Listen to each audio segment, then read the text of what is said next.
না, উপদেষ্টা পরিষদে তো অনেকেই এখানে ইন্টার্ন করতে আসছে, এটা হলো প্রথম কথা। আর দ্বিতীয়ত হলো মানে এটা আমরা তো বলি যে গণ এনজিও তন্ত্রী সরকার আর কি, এমন প্যাটার্ন হয়েছে।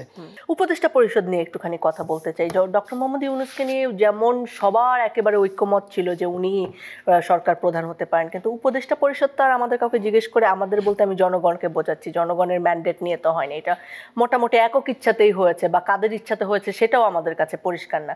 উপদেষ্টা পরিষদের সক্ষমতা কিংবা তাদের যে কাজ করার দক্ষতা সেটা নিয়ে কি মনে হয়? না, উপদেষ্টা পরিষদে তো অনেকেই এখানে ইন্টার্ন করতে আসছে। ওয়ালটন এখন দেশের সীমানা পেরিয়ে পৌঁছে গিয়েছে 50টিরও বেশি দেশে। ওয়ালটন, ঘরে ঘরে বিশ্বজুড়ে।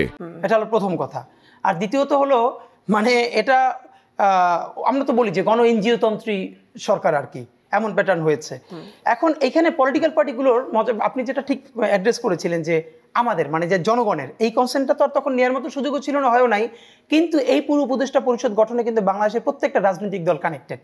কিন্তু রাজনৈতিক দলের ইদানিং একটা মজা আছে, তারা করে কি, এইখানে প্রত্যেক উপদেষ্টা বিভিন্ন ঘরানা থেকে স্টেট থেকে কিন্তু নেওয়া হয়েছে, বিভিন্ন অ্যাম্বাসির সুপারিশও নেওয়া হয়েছে, রাজনৈতিক দলের সুপারিশও নেওয়া হয়েছে, মানে তাদের ন্যূনতম কনফিডেন্স আছে। তো তারাও কিন্তু এখন ওই আধা সরকার, ধরেন বাংলাদেশের যে রাজনৈতিক দলগুলো বড়, তারাও কিন্তু অঘোষিত আধা সরকার। আপনি লোকাল পর্যায়ে গিয়ে দেখেন, কিন্তু তারা এটা ক্লেম করতে পারতেছেন যে আমরা তো সরকারে নাই। এইটা হলো তাদের মজার জায়গা। তো একটা ব্যাপার হলো যে এই সরকারের যা কিছু ভালো টুকটাক, এইটা যেরকম সবার অর্জন, এই সরকারের সমস্ত ব্যর্থতার দায় কিন্তু পলিটিক্যাল পার্টিগুলোকে নিতে হবে। এবং আরেকটা ব্যাপার, রাজনৈতিক দলগুলোকে কেউ অ্যাড্রেস করে না, শুধু এই সরকারকেই যে ধরে।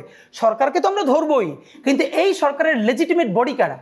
রাজনৈতিক দলগুলোই তো। তো রাজনৈতিক দলগুলো এখন পর্যন্ত সরকারকে একমাত্র নির্বাচন ছাড়া, বলেন তো বাংলাদেশের কয়টা রাজনৈতিক দল জুলাই সনদের ব্যাপারে চূড়ান্ত চাপ দিয়েছে সরকারকে?